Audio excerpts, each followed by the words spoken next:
jumpa teman-teman sekalian. Salam sejahtera bagi kita semua. 10 Minute Talks Maintenance edisi ke-21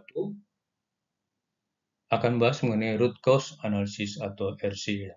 Khusus untuk edisi ke-21 ini kita akan bahas definisi dari RCA, problem dan opportunity, dan klasifikasi dari kegagalan atau failure classification.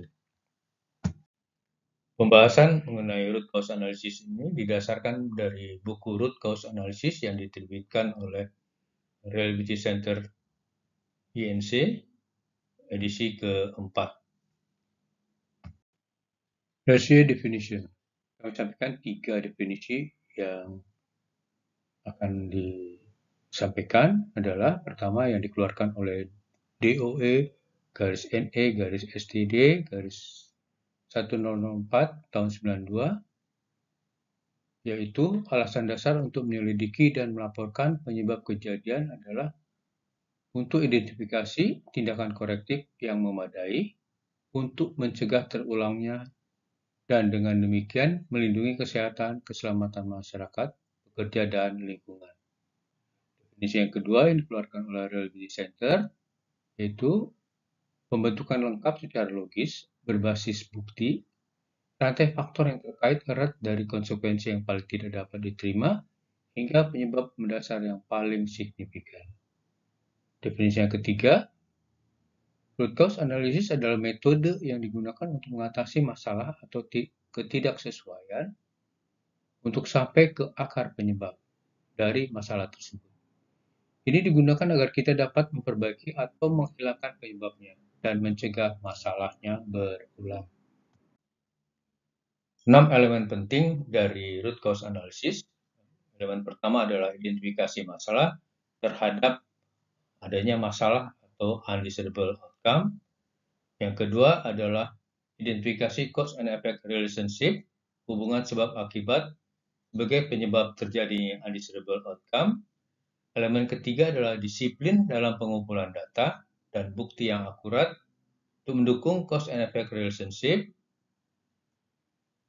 Elemen keempat adalah identifikasi semua akar masalah yang terdiri dari physical root, human root, dan latent root yang terkait dengan undesirable outcome. Elemen kelima adalah pengembangan tindakan korektif atau perbaikan untuk mencegah masalah yang sama atau serupa terjadi di masa depan. Dan elemen keenam adalah kesimpulan RCA dapat dipakai sebagai lesson learned dan komunikasi yang efektif dengan yang lain di dalam organisasi. Sebelum kita membahas lebih dalam mengenai RCA, mari kita bandingkan antara brainstorming, troubleshooting, problem solving, dan RCA. Pertama adalah brainstorming, teknik yang digunakan oleh tim untuk menghasilkan ide tentang subjek tertentu. Setiap orang dalam tim diminta untuk berpikir kreatif dan menuliskan ide sebaik-baiknya. Ide-ide tidak dibahas atau ditinjau sampai setelah sesi brainstorming. Secara tradisional dilakukan oleh sekumpulan ahli. Ini poinnya, ada ahli yang mengeluarkan serangkaian ide yang terputus-putus tentang sebab-sebab suatu event atau peristiwa tertentu. Biasanya sesi semacam ini tidak terstruktur untuk konsensus dan solusi. Troubleshooting atau penyelesaian masalah untuk mengidentifikasi sumber masalah dan menerapkan solusi untuk memperbaikinya. Biasanya merupakan jenis pendekatan band-aid atau totem untuk memperbaiki situasi dengan cepat dan memulihkan status quo. Biasanya pemecahan masalah dilakukan oleh individu sebagai lawan dari tim yang membutuhkan sedikit bukti atau bukti untuk mendukung asumsi.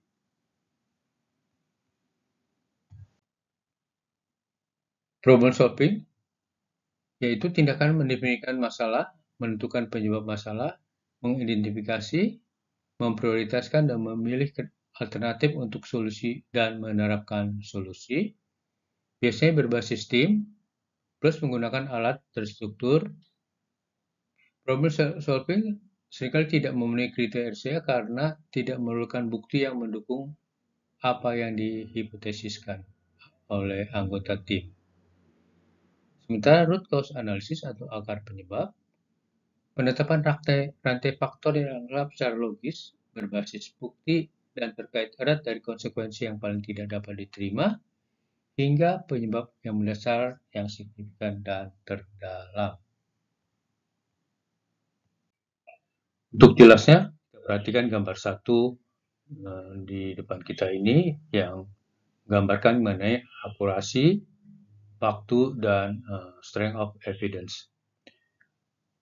Garis vertikal sebelah kiri menggambarkan akurasi atau effectiveness, garis horizontal merupakan menggambarkan mengenai waktu atau efisiensi, dan garis vertikal kedua atau di bagian kanan adalah strength of evidence. Dari kurva terlihat, troubleshooting adalah jenis analisis yang paling ringan, di mana akurasi low dan waktu untuk melaksanakannya cukup singkat. Berikutnya adalah brainstorming, problem solving, dan yang paling akhir adalah disiplin RCA, di mana disiplin RCA memerlukan bukti-bukti yang kuat atau high, akurasinya juga tinggi, dan waktu untuk melakukannya adalah cukup lama. Introduction to the field of root cause analysis. Sesuai dengan guideline yang dikeluarkan oleh DOE, yaitu Root Cause Analysis Guidance Document, DOE garis datar NE garis datar STD garis datar 1004 tahun 92, bahwa proses investigasi dan reporting harus mengikuti fase berikut, yaitu pertama adalah data collection atau pengumpulan data, fase kedua adalah assessment penilaian, fase ketiga adalah corrective action atau tindakan korektif, fase keempat adalah inform atau informasi, dan fase kelima adalah follow up atau tindak lanjut. RCA atau Root Cause Analysis. Sesuai dengan definisinya, RCA akan terdiri dari 5 komponen, yaitu logically complete, evidence-based, tightly coupled chain of factor, least acceptable consequence, dan yang kelima adalah significant underlying cause. Logically complete berarti bahwa semua opsi atau hipotesis dipertimbangkan, baik terbukti atau tidak terbukti, harus menggunakan hard evidence. Yang kedua adalah evidence-based, berarti hard evidence yang digunakan untuk mendukung hipotesis sebagai lawan dari desas-desus yang diperlakukan sebagai fakta. Yang ketiga adalah tightly coupled chain of factor. Ini berarti bahwa kita menggunakan pendekatan cause and effect RCA approach sebagai lawan dari pendekatan RCA kategorial. Dan keempat, least acceptable consequences. Ini adalah titik di mana peristiwa yang telah terjadi tidak lagi dapat diterima dan dilakukan penyelidikan atau investigasi. Dan yang kelima adalah deep significant underlying cause. Ini berarti titik di mana kita akan berhenti untuk menelusuri dan memutuskan mengambil tindakan korektif. Selanjutnya kita akan bahas mengenai akar masalah apa saja yang akan terjadi akibat adanya undesirable outcome, yaitu pertama adalah physical root, biasanya ditemukan segera setelah terjadi kesalahan atau error. Ini adalah konsekuensi fisik yang pertama yang dihasilkan dari kesalahan keputusan manusia. Yang kedua ada human root atau decision error. Ini adalah tindakan yang memicu terjadinya physical root. Ini adalah kesalahan atau kelalaian perbuatan manusia. Dan yang ketiga adalah latent root, adalah sistem organisasi yang cacat. Ini adalah sistem pendukung, misalnya prosedur, pelatihan, sistem insentif, dan lainnya, yang biasanya diterapkan untuk membantu tenaga kerja dalam membuat keputusan yang lebih baik. Latent root adalah yang dinyatakan dari proses pengambilan keputusan manusia. Selanjutnya, kita akan lebih dahulu membahas mengenai klasifikasi kegagalan atau failure classification, bahwa suatu kegagalan atau problem dapat didefinisikan sebagai suatu deviasi negatif dari suatu kinerja atau performance. Sementara itu, suatu kesempatan atau opportunity adalah suatu kesempatan untuk meraih suatu sasaran atau goal atau suatu kondisi yang ideal. Kita akan bahas mengenai perbedaan problem dan opportunity. Pertama adalah problem yang sifatnya reaktif, merupakan deviasi negatif dari suatu bentuk kinerja. Problem, adanya problem, kita lakukan tindakan korektif, yaitu untuk memperbaikinya, to fix it, namun tidak pernah ada peningkatan atau progres. Jadi kita hanya sekedar memperbaiki apa yang sudah rusak. Kita bekerja pada problem untuk mempertahankan status quo, namun kita tidak pernah bisa maju atau ada progres. Sementara opportunity adalah sifatnya proaktif, problem adalah suatu kesempatan kita untuk melakukan perbaikan untuk suatu tujuan atau pada kondisi yang ideal. Organisasi akan membuat beberapa perubahan untuk meningkatkan kinerja atau dari status quo. Dua basic kategori dari kegagalan atau failure, yaitu sporadic dan chronic event. Kejadian sporadik indikasinya adalah dramatik pada saat kejadian, banyak menyita perhatian, bersifat urgent, diperlukan action segera, hanya satu kali dan biasanya satu mode atau satu modus kegagalan, dilakukan dengan biaya tinggi. Bila sering terjadi, kejadian sporadik akan membuat bisnis tidak berumur panjang atau status quo. Sementara kejadian kronis biasanya tidak dramatis, kejadian berulang bahkan sudah menjadi bagian dari kehidupan kita sehari-hari. Biaya dimasukkan dalam sebagai biaya pemeliharaan atau rutin. Tidak ada atensi spesial pada kejadian kronis, ada masalah tidak pernah terselesaikan, kemampuan untuk mendapatkan profit berkurang tahun demi tahun. Ini pun adalah status quo. Kejadian sporadik adalah membawa kita kepada status quo.